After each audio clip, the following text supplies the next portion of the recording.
is talking to us this morning from Cleveland. Let me show you, I don't know if you can see what we have here, but on May the 10th, the Washington Post thought that this was important enough to put only on page 13, or I think page 12. And they're not alarmed by it. That Bush changes continuity plan, administration, not DHS, would run shadow government by Spencer Sue. President Bush issued a formal national security directive yesterday ordering agencies to prepare contingency plans for a surprise decapitating attack on the federal government and assigned responsibility for coordinating such plans to the White House. The prospect of a nuclear bomb being detonated in Washington without warning, whether smuggled in by terrorists or foreign governments, has been cited by many security analysts as a rising concern since September 11, 2001 attacks. Why? And the rest of the media they haven't addressed this, don't seem to care about it. Why are you so upset and they're not? Well, I think, Brian, you just hit on reasons why C-SPAN is watched by an increasing number of people. I know that at WorldNet Daily, where I've been writing as an investigative reporter now for several years, we're getting 8 or 9 million viewers, distinct viewers every month. 50, 60 million page views a month.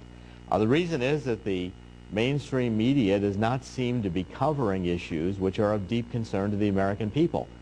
The idea that the president could redefine a national emergency to be completely within his own authority is fairly frightening. I mean, we have a National Emergency Act, which is already passed. It's U.S. Code, Title 50, Chapter 34, Subchapter 2, Section 1621, and it requires that the president, in declaring a national emergency, come immediately to Congress and publish the declaration in the Federal Register.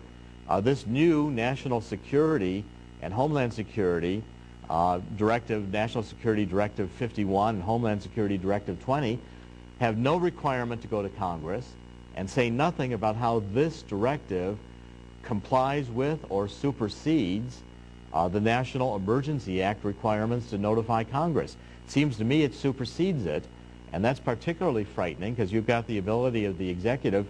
Our founding fathers were well aware of what the ancient Romans used to do. If they wanted to define these kinds of emergency powers into the Constitution, they could have done it. We just got rid of, at that point, King George III in England, and the founding fathers wanted to balance in a limited constitutional republic the power of the executive. I don't think the American people are ready for King George W. Bush to undertake these kinds of authorities without some very thorough discussion in the public debate. Let me, before we grab a call, bring our audience up to date on your background. You were very much involved in the 2004 campaign. You were the co-author, I believe, with John O'Neill, of Unfit for Command. Am I right so far? Yes, that's correct. I co-authored that with John O'Neill and worked with the Swift Boat vets to tell their story.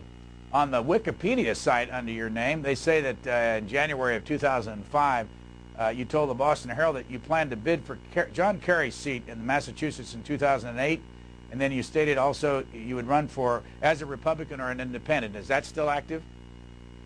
My wife vetoed that. She did not want me moving up to Massachusetts to run against John Kerry. She thought it would be a losing effort in Massachusetts. Besides, she likes living in New Jersey. The Constitution Party right now is the National Veterans Coalition is trying to draft me to be their presidential candidate in 2008, and I'm considering it.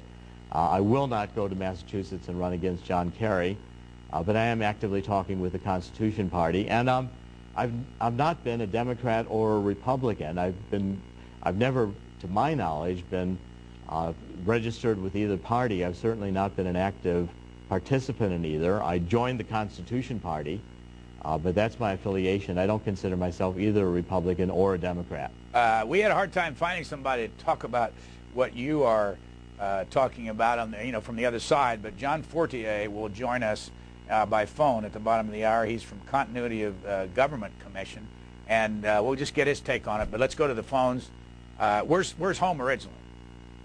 I was born and raised in Cleveland. It's nice to be back in Cleveland today. Where's your home now?